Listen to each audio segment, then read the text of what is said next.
Su kuo ruošiamės kariauti? Mano pradžioje klausimas Lietuvos žmonėms bus ir atsakymas.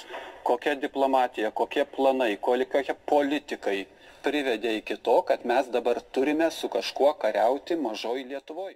Politinę valdžią turinti žmonės sąmoningai organizuoja žmonės link karo, link sunaikinimo. Karas yra sunaikinimas. Vietoj to, kad šitą energiją skirtų taikiam klausimo sprendimui. Girdėjau, siūlo dvigubai padidinti, tai 20% biudžeto skirti karo reikmėm.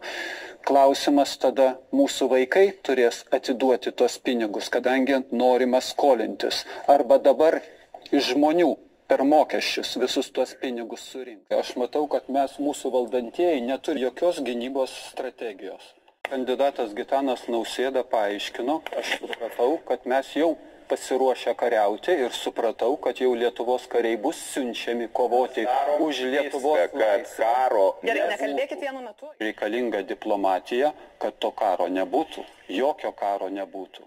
Ką kalbėjo čia ką tik ponas Vaitkus, yra Kremliaus propaganda. Tiesa, kai kas vadina Rusijos propagandą, tai aš noriu apie užsienio agentus paklausti, ar užsienio agentai Lietuvoje, jie sąlygojo, kad Belaruskalėj buvo nutrauktas tranzitas ir tokiu atveju tai, ko ir norėjo Rusija, buvo pasiekta santykyje tarp Baltarusijos ir Rusijos. Mes neapsisaugosim nuo savo klaidingos užsienio politikos ir joks visuotinis šaukimas mums šitoj vietoj nepadės.